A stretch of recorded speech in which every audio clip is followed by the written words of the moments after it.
ถ่ายจังหวัดเอาไปหน่อยเลยถ่ายแค่นี้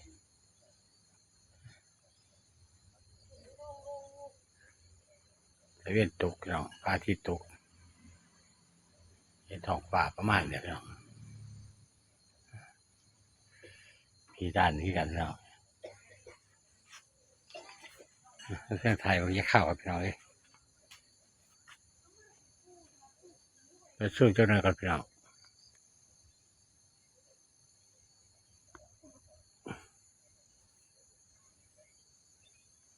เห็นว่าพี่น้องเลยเราพี่น้องท้องฟ้าประมาณเนี่ยเนาะด้านนี้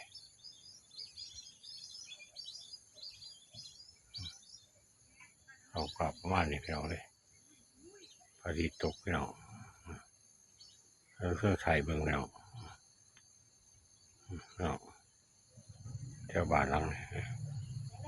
คนละพี่น้องจะไล่เลี้ยงหน่อยพี่น้องเดี๋ยวต้องเลี้ยงหน่อยกันพี่น้องไม่หน่อยกันนะมันไล่เจ้าหน่อยกันพี่น้อง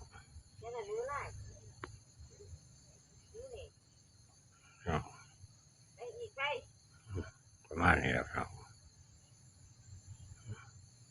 โอ้ไต่ไฟแล้วพี่น้องคนเนาะปลาตกแล้วปลาชีตกแล้วพี่น้องสอดเข้ามาซ้ำเนี่ยพี่น้องขาทั้งบาทเนี่ยบ้านตรงข้ามเนี่ยคำได้พี่น้องเลยเราก็แล่นอยู่คนเดียวคนรถแล่นสายสร้างเลยพี่น้องกันต้องเชื่ออะไรบางอย่างข้าวพี่น้องมาช่องเรียนพี่น้องด้านนี้ไปเขาจะเปิดบังที่พูดกับใครเราพูดบังอยู่นี่ก็รถแล่นนี่พี่น้องด้านนี้เห็นไม่เห็นพี่น้องเลยเห็นว่าแบบอยู่พี่น้องเห็นทางยังพี่น้องแค่นั้นแหละพี่น้องทางรถด้วยพี่น้องเลยพอจิตตกเรียบร้อยพี่น้องเลยช่องเฮ็ดสัตว์เนี่ยพี่น้องแล้วก็จุดประทัดเลยพี่น้องปังๆ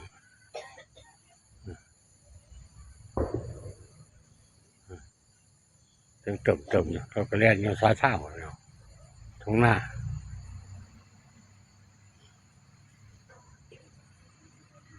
เสียงรถต้องไปพี่น้องเราต้องไปพี่น้องปวดพี่น้องรถแก่เขาพี่น้องนี่ก็ไปแล้วพี่น้องได้บางไว้แล้วพี่น้องได้นี่20 บาทเท่าสักนี่นะก่อนเมฆที่สมแดงนะเอาหัวจุดประทัดโป่งนะใครเบิ่งสับหนังพี่น้องนี่เชื่อไปก่อนพี่น้องสวัสดีครับพี่น้องนะตัวกระเรียนนี่คุณละแดงๆแบบคุณละ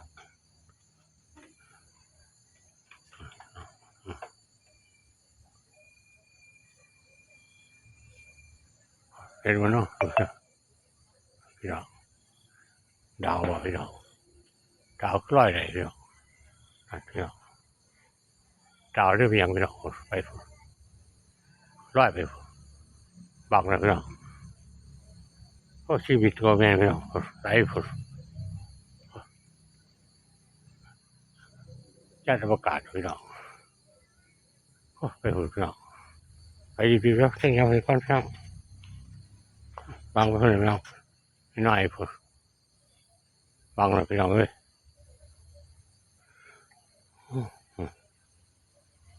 เรื่องแสงไปพี่น้องญาติประกาศไปเยอะไปพี่น้องเขาเปล่าเขาเปลืองแดงมา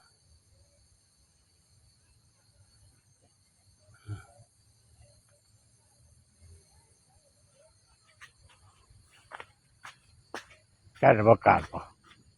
หายเลยพี่น้องไปคนนี่เราเชื่อมเปิดไฟอยู่นี่ถ้าไปเยี่ยมพยาบาลเราด้านแดงมาต้องเสียงแดงมาอาชีพกระจกเรียบร้อยแล้วพี่น้องบังอยู่คนละด้านหมดบังเลยพี่น้อง